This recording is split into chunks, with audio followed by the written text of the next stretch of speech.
Hi there. Thanks for listening in. And for today's presentation, what I'm going to try and do is give you a sense of astronomical length scales. Astronomy deals with objects covering a broad range of sizes, things that are truly enormous. It also deals with things that are extremely far away. And this is actually kind of an issue because the distances and sizes we're talking about are just something nobody has day-to-day experiences with. And this can lead to misunderstandings. And so it's important to start to get a sense of these scales right up front, which is why we're focusing on this today. So what I'm going to try and do today is give you a quick overview of the different scales in astronomy, and then start to take a little bit deeper of a look at various aspects of some of these scales. First of all, we'll talk a little bit about the solar system, which is the kind of system we can actually more or less get our heads around. I'll then talk a little bit about how we actually measure these vast distances. And finally, I'll use a few examples with actual numbers to give you a sense of the scale of astronomical separations. Okay? So let's start off with talking about the different scales of objects in astronomy.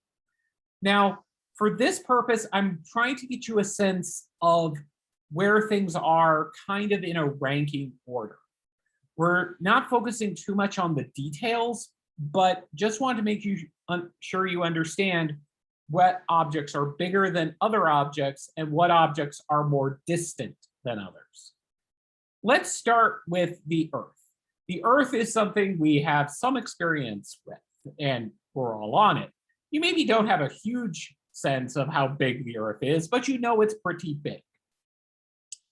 There are lots of astronomical objects that are smaller than the Earth, things like the moon or asteroids or other things.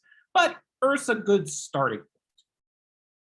There are things that are much bigger than Earth. Now, for example, Jupiter, which is shown here, is what's called a giant planet. It's in our own solar system, and it's 10 times bigger than the Earth. Now, I want to be specific about that. The distance across Jupiter is 10 times bigger than the distance across the Earth. So if you wanted to draw Jupiter to scale, which is what is done here, basically you have 10 Earths across Jupiter. And that's a useful number to keep in mind. Giant planets are about 10 times the size of Earth, and many of them are in that size. The sun is enormous compared to both of these objects. This is a cartoon with these various objects to scale. You can see the sun is enormous. And in fact, the sun is 10 times bigger than Jupiter. Again, to be specific, the distance from one side of the sun to the other is 10 times larger than the distance across the two sides of Jupiter. So the diameter of Jupiter is 1/10 the diameter of the sun. That means that the sun is 100 times bigger, its diameter is 100 times larger than the diameter of the Earth. That already gives you a sense of just how big the sun is. And the thing is, the sun is a fairly typical star, but there are stars that are way bigger than the sun. And there's various ways to illustrate that. This is one of the cartoons that tries to do it by steps.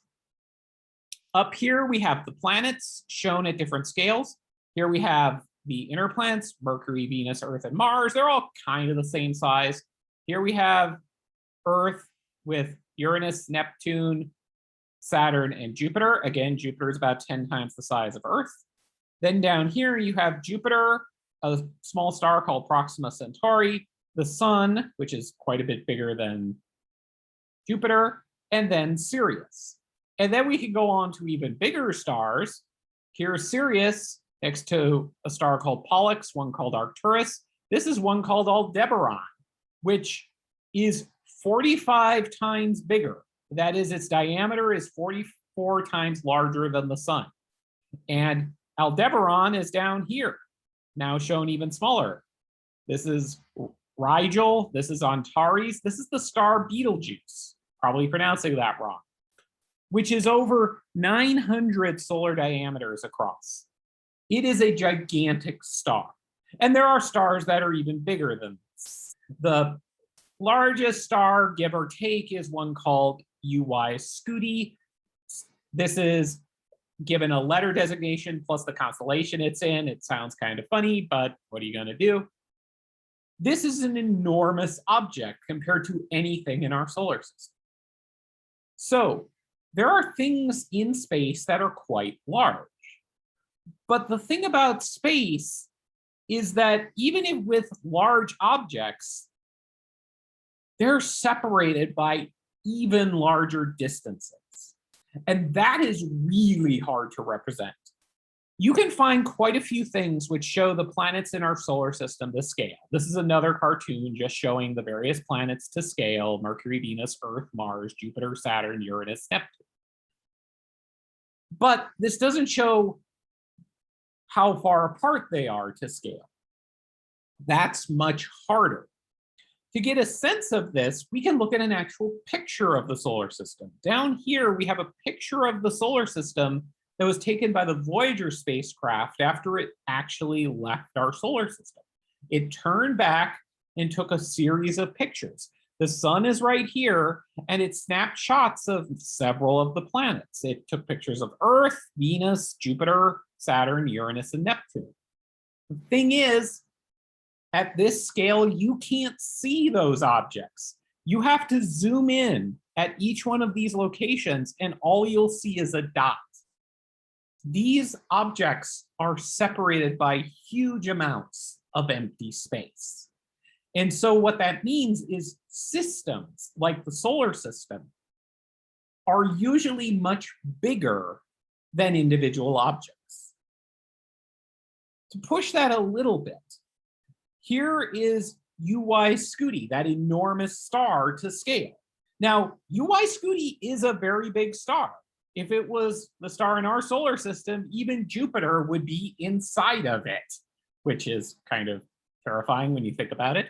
But Uranus and Neptune, orbiting it just fine. So even big stars are not big compared to many solar systems. And it used to be, I could just say, solar systems are probably big compared to stars. I can't say that anymore because there are objects that we now know about that are bigger than the solar system. This is the classic example of it. This is a picture, and we'll talk about this picture a lot, of a black hole. There is an enormous black hole in the center of a distant galaxy that was able to be imaged. We'll talk about how that was possible later on. What you're seeing here is a ring of material surrounding a black hole, and this dark patch in the center gives you a rough idea of the size of the black hole in its middle. This is an XKCD comic which took that picture and put on top of it the sun and Pluto's orbit. This thing is huge. It is bigger than our solar system. Now, most objects in space are not like this. Even most black holes are not this big. This is a very exceptional object. But there are some objects, black holes in particular, that can get that big, but it's rare. And the thing is, the orbit of Pluto and the orbit of even the bigger planets like Uranus and Neptune don't mark the edge of the solar system, really. Further out, there are other objects like comets and other tiny, tiny objects that extend further away from the sun. This is an attempt to represent that region. It's called the Oort cloud. What it's basically meant to do is give you a sense of the scale of this system. In the center here is what you would see if you could see the orbits of Uranus and Pluto, and that is buried in the middle of this cloud.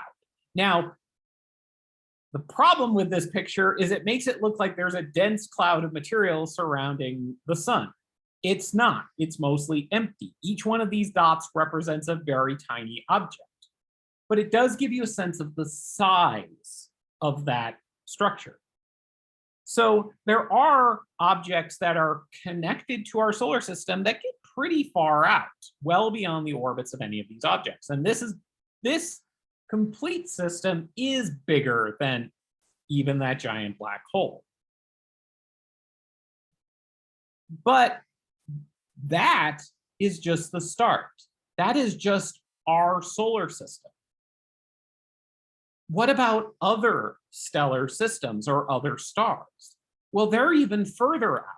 This is a picture showing the sun and the extent of that Oort cloud, along with the distances to the nearest stars, like Alpha Centauri and Proxima Centauri. Proxima Centauri is actually the closest star to the sun. And what you can see is these objects are pretty far away, and these are the closest ones. This is the typical distance between stars in our area. They're separated. Going to another star is a step up in distance from going to any other object in our solar system. And it's thus the first step of an increasingly large ladder of scales. So there are a lot of stars you can see in the sky, all at different distances. But all of those stars that you can normally see are part of a single system of stars that form a galaxy called the Milky Way. There are other galaxies out there. This is one of them. It's just very pretty. In the background here, you're actually not the background. Around this galaxy, you see a few stars. Those are stars in our own galaxy we're looking through to see this thing. But all of this brightness is millions upon millions of stars. This is a completely separate cloud of stars that exists far from our own system. So you have the solar system, then you have other stars, then you have other galaxies, other systems of stars, other collections of stars. And these exist throughout the universe. And there can even be systems of galaxies. This is a galaxy cluster. Each one of these fuzzy balls is not a star. It is a collection of millions or billions of stars. This system, this collection of these objects, is one of the largest scale structures we can see in our universe. So that's kind of the first thing I want you to understand. There's kind of a hierarchy of scales. We have that there are certain objects that are small compared to Earth or planets, things like comets, asteroids, and moons. Planets, though, are typically smaller than stars. Not always, we'll talk about exceptions, but it's a good rule of thumb. Stars are typically smaller than solar systems, with a few notable exceptions. Solar systems are smaller than galaxies. And galaxies are smaller than galaxy clusters. Those are fairly hard rules because solar systems are the components of galaxies, and galaxies are the components of galaxy clusters. Now, this also relates to a hierarchy of distances. In our solar system, the closest astronomical object to us is the moon. But then there are the other objects in our solar system. All of the objects in our solar system are closer to us than any of the other stars. And then stars within our galaxy, even though they're further away than objects in our solar system, stars in our own galaxy are closer to us than the stars in other galaxies.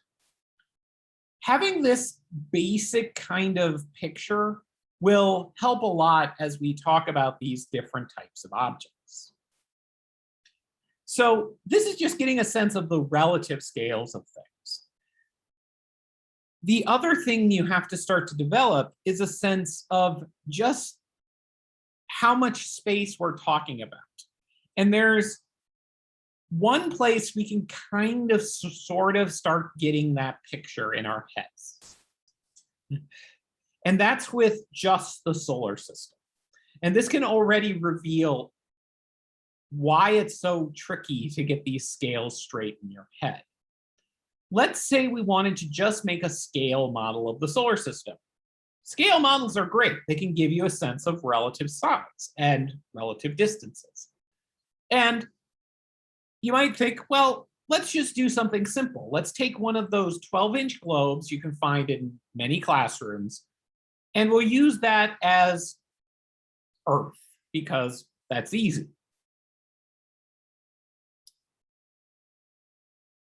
Let's consider what we would need to do to make a scale model of the solar system using that as our basis. Now, for the inner planets like Mercury, Venus, Earth, and Mars, that doesn't seem too bad. They're all kind of the same size. So you could have different size globes made to work with that. But remember, Jupiter and Saturn are 10 times bigger than the Earth. Their diameters are 10 times larger. So if Earth is about a foot across, these things would be about 10 feet wide. So we're talking about something that would have trouble fitting in most rooms. Okay, that's getting a little awkward, but maybe with a balloon you could make it, or a painting. What about the sun? The sun is about 100 times bigger than the Earth. So the sun would be about as big as the Kitty Dome is tall. That's starting to give you a sense of just how large the sun is relative to the Earth. And you might say, okay, that's kind of impractical, but we could paint a giant sun on the Kitty Dome as our thing and then just work from there. This at least starts giving you a sense of the relative sizes of objects in our solar system. But we still haven't worked out distances. So let's say we're going to put the sun, represent the sun with the Kitty Dome somehow. Now we have to put the planets the appropriate distances from that. Well, some of them we can do. This is a picture of, a Google Maps picture of Moscow. Here is the Kitty Dome marked with the sun.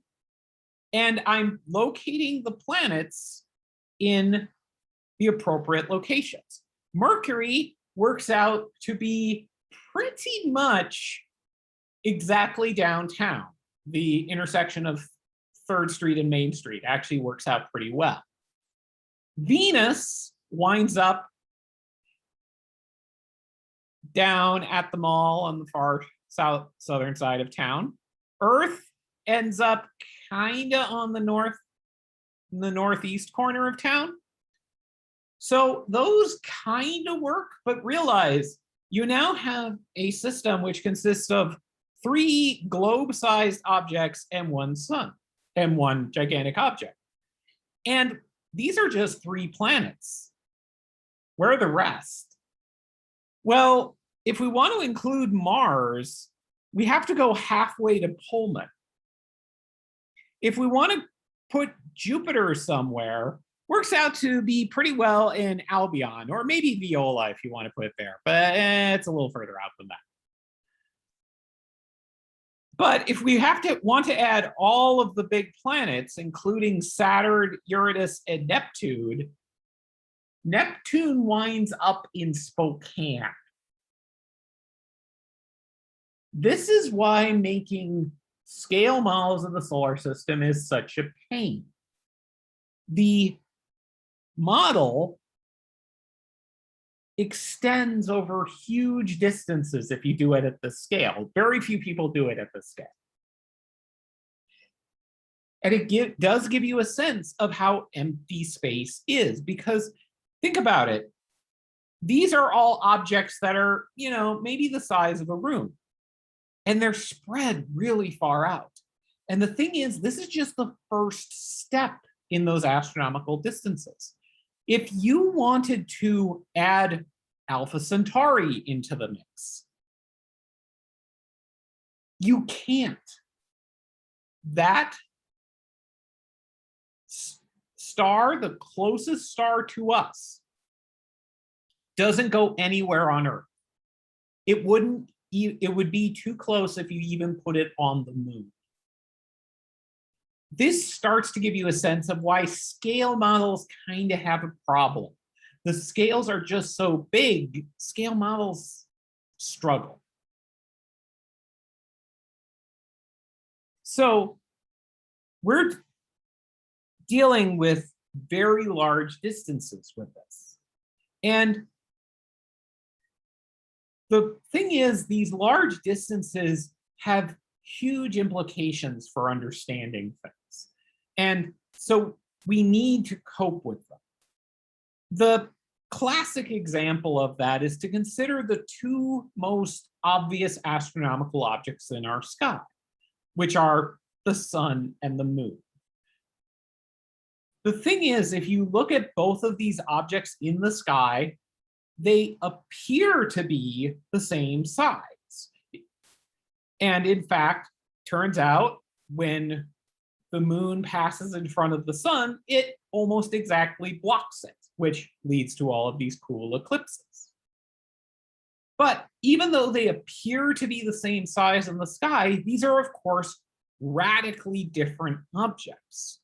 Just at a fundamental level, the moon is smaller than the Earth. This is a picture of the moon and the Earth taken by a spacecraft that's outside the moon's orbit. And you can see it's smaller. It's maybe about a quarter the size of Earth. The sun, by contrast, is supposed to be 100 times bigger than the Earth. This cartoon is showing that. These are two radically different sized objects, yet they appear to be the same size. Why is that?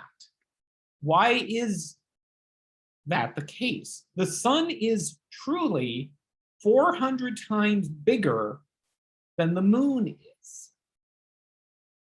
Why do they appear the same size? Well, the answer is distance.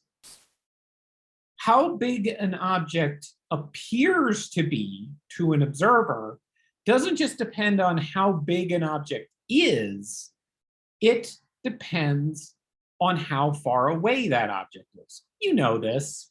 If an object is further away, it looks smaller. And the way it looks smaller is actually very straightforward, dependent on the distance. In fact, the apparent size of an object is basically set by a ratio. The ratio is the size of the object divided by the distance to the object.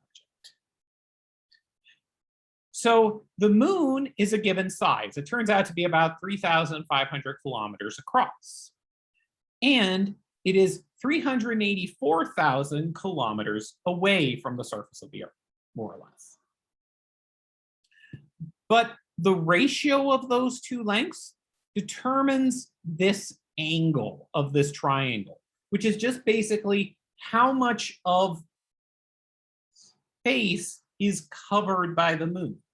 If you move the moon closer, it would cover more of your field of view, and so this angle would get bigger. If it's further away, that angle would get smaller. So, okay. The interesting thing is the sun, even though it's 400 times bigger than the moon, it is also 400 times further away. So even though the sun is bigger, by virtue of it being more distant, means that they appear to be the same size. This isn't a fundamental aspect of the sun or the moon. It's basically a coincidence that depends on how far the Earth is from the sun and how far the moon is from the Earth. And if those numbers were slightly different, the moon might appear bigger than the sun, or the sun might appear bigger than the moon. So the reason I'm highlighting this is because it shows that often to learn about these objects, we need to know something about their distances. Distance is a fundamental thing in astronomy, and it's something we really need to measure. It's also something that at first seems like it would be extremely hard to measure. These are very distant objects. We can't run a tape measure to the sun and see how far away it is. How do we figure out these sorts of distances? Now, normally this would be something covered later, but because distances are so fundamental, I do want to go over this now. How do we actually measure the distance to astronomical objects, be them things like Pluto, things in our own solar system, or distant stars? How do we do this? Turns out the way we do this is very similar to how we judge distance in various situations on Earth. We see how the apparent position of an object depends on how we look at it. Now, the fancy name for this is something called parallax, which is a name for things, but fundamentally, it's something you've done every day. If you lean back and forth and look at stuff in the distance over something nearby, you'll see the objects in the foreground move relative to things in the background. If you're in a car driving down the road, things nearby seem to be whipping by while the mountains in the distance don't move that much. Those are all examples of parallax. Basically, as you change your perspective, the amount by which the position of an object far away seems to change depends on its distance. It's, again, you can visualize it in terms of a triangle like this one. In this case, we're going to say, let's try and figure out the distance to the moon, because the moon is fairly close. This is, again, just a cartoon diagram. It is not meant to be to scale. The Earth is here, and we can imagine two different people looking at the moon from the Earth. One up here in Idaho, maybe, one down here in, say, Chile. Okay. One of these people is going to look down on the moon, or technically south. The other person will have to look up north to look at the moon. So they'll be looking at it at slightly different angles. And the thing is, you can tell that because you can compare the position of the moon relative to a background, like stars. This is a simulation of what you would see at the same time if you looked at the moon. And what I'll say is, draw your attention to, look at this collection of 4 stars here and here. In this case, the moon is close to that collection of 4 stars because we're looking southwards towards it. In this case, the moon appears further up, closer to these 2 stars than it is to these 4. So that's because they're looking more up or northwards. So the position of the moon seems to shift. And by comparing which direction you had to see to look at the moon from these 2 positions, you can work out this angle. This angle is basically set by the ratio of the distance between the two observers, what's called the baseline, and the distance to the moon. So if you see this shift in the position of the moon, you have a measure of this angle, which tells you the ratio of the baseline to the distance. If you know the baseline, because these are two positions on Earth, you can measure that, you can work out the distance. And this was, in fact, how people figured out the distance to the moon. And it's tricky to apply this to the sun because it's really bright, but you can apply it to other objects in our solar system and work out the distance to the sun and figure out that the sun is about 150 million kilometers away. This actually defines a unit of length in astronomy called an astronomical unit. It's just the distance the Earth is from the sun on average. Now, that works for things in our own solar system, at least things in the inner solar system. But remember, stars and other objects are much further away. So you might say, well, you can't use parallax to measure distances to stars, but you can. It's true that the difference in the positions of objects is not big across Earth. But the thing is, those of us sitting on Earth aren't sitting in one place. We're going around the sun. We're traveling distances of hundreds of millions of kilometers. So instead of looking from different places on the Earth, we can look from the Earth at different times. As Earth goes around the sun, we can look at stars at different times. And those stars can move relative to more distant stars. At some times, the star will appear on one side. At other times, the star will appear on the other side. This motion gives you this angle, and since we know how far we are from the sun, we can use that to work out the distance. Now, and this can be observed and has been observed very well for many stars. In some cases, for the closest stars, like Proxima Centauri here, you can even see it in pictures nowadays. Take a look and you'll see on this is Proxima Centauri. It's this star here and this star here. If you look in this picture, you can see it's kind of in a loop of other stars, but over here, that loop is off to the side. And over the course of a year, you'll see it swap back and forth between these positions. So you can work out the distance to stars that way. And they turn out to be enormous compared to distances to objects in our solar system. And that's the last thing I want to talk about. You can understand that other stars are further away than objects in our own solar system, but it's also important to get a sense of the relative distances involved. And this is important for answering kind of one of the more common questions that we get asked as astronomers. It's like, why haven't we sent a spacecraft to go visit other stars yet? Wouldn't it be cool? Yes, it would be extremely cool. It's extremely hard.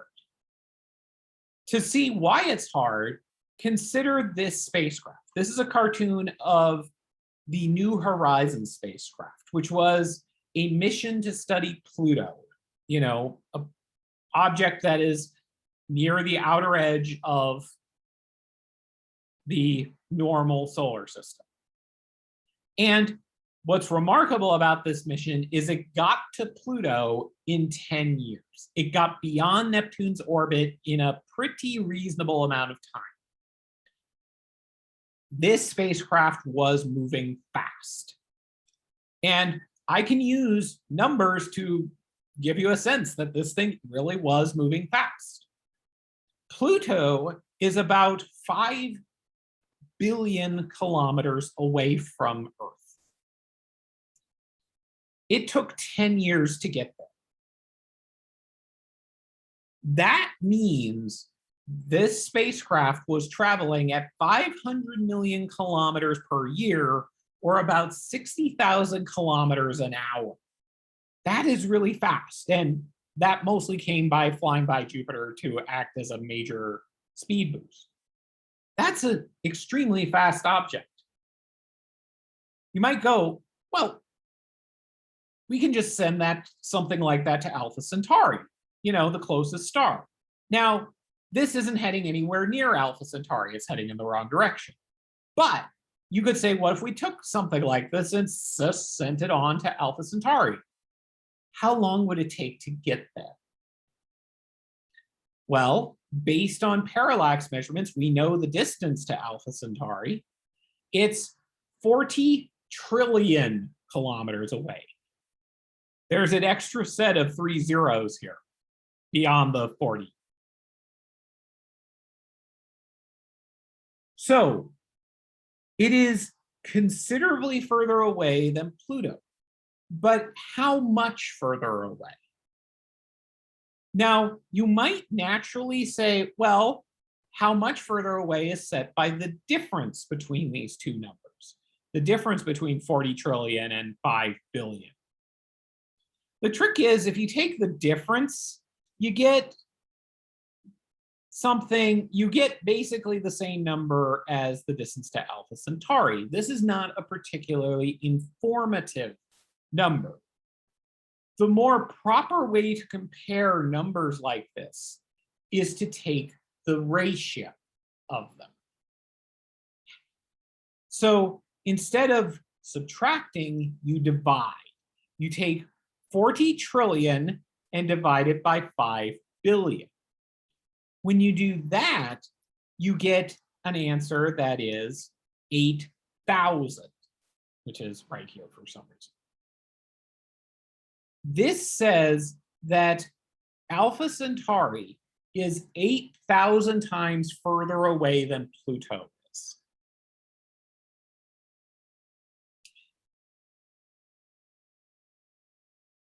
That's a much more helpful number to have. It took 10 years for this spacecraft to get to Pluto. Something going at that speed to get to Alpha Centauri would take 10 times 8,000 years to get there. It would take 80,000 years for that spacecraft to get to Alpha Centauri. That's not practical. That is, within a factor of a few, the amount of time humans have existed.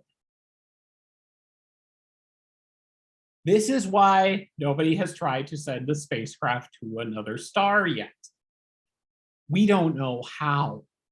We would need to have something going significantly faster to get there in an appropriate amount of time.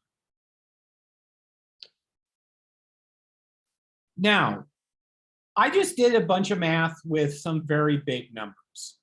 I do want to highlight one aspect of doing this math that I think is relevant to understanding it. It gets really awkward to write lots of zeros after numbers.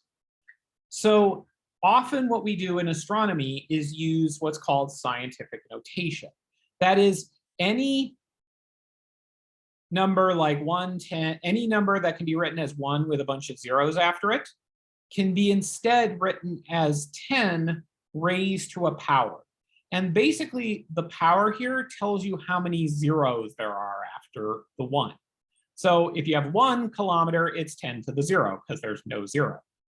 10 is just 10 to the 1, 100 is 10 to the 2, 1,000 is 10 to the 3, a million is 10 to the 6, and so on. This is useful because it allows you to write down numbers more efficiently. So Pluto is 5 billion kilometers away. That's 5 times, so it's 5 times 1 billion, which has 9 zeros, so it's 10 to the 9. The nearest star is about 40 trillion, so it's a 4 times 13 zeros, you can count them, times 10 to the 13 kilometers away. This is just more compact way to write these things. And you can do math with these. You can, when you divide things, the way you do it is the following. You take the numbers out front, the 4 and the 5, and divide them. So you take the ratio of 4 to 5. Then you take the difference of these things on the power of 10. So you have a 13 and a 9. So you subtract 9 from 13 in the 10. And what you get is 0.8 for 4/5. And 13 minus 9 is 4, so 10 to the 4. So you get 0.8 times 10,000 or 8,000. Just to say, this is often how we wind up doing these sorts of things. So that's one tool that helps us figure these sorts of things out. And I hope this gives you a sense of why it's really hard to get astronomical distances outside of our solar system. Now, there's a natural follow-up question though. Okay, it's really hard to send physical objects to other solar systems. But what if we just wanted to talk to them? What if we just wanted to communicate? Because the New Horizons spacecraft, while it took 10 years to get to Pluto, it didn't take 10 years to get the information it found back to us. It broadcast that signal from Pluto to Earth, and that signal took only 4.5 hours to get from Pluto to Earth. That's a lot faster. It's traveling 5 billion kilometers in 5 hours, more or less. That is because radio signals travel at a much higher speed. It's actually the speed of all electromagnetic radiation. So why don't we just try broadcasting radio signals to other planets? That should work. Well, yeah, it could work. But we still have that factor of 8,000. It took 4.5 hours for signals from Pluto to get to us, or from us to get to Pluto. If we're going out another 8,000 times further, we have 8,000 times 4.5 hours for the signal to get there. That's 4.5 years. So just to say, for any student who is right now, coming here as a freshman, if we sent a radio signal to Alpha Centauri saying, hey, how are you doing? That signal would get there after you graduated, if you do the standard 4-year plan. And if someone was there and received it and, basically broadcast immediately saying, fine, how are you doing? That would take another 4.5 years to get back to us. We're talking about a 9-year communication loop. That's also not very practical. And again, all I'm doing here is trying to get you a sense of just how large these distance scales are. And it also highlights something else. It is related to another unit of distance. It's what's called the light year. Stars are so far away that when we start writing things down in terms of kilometers, we get ridiculously large numbers, like this one. Even objects in our own solar system, the Earth is 150 million kilometers from the sun.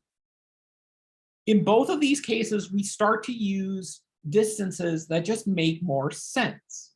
For the solar system, we use the astronomical unit, which is basically the average distance between the Earth and the sun. That's just a more useful unit if you're measuring the distances to other planets, like, say, Saturn. Saturn's typical distance from the sun is 10 astronomical units. You could say it's 1.5 billion kilometers, but saying it's 10 astronomical units is faster. When we talk about distances to other stars, we often use distances measured in what are called light years, basically how far light travels in a year. So it's a distance, not a time. And even the closest stars are a few light years away, which gives us a sense of why they're hard to talk to.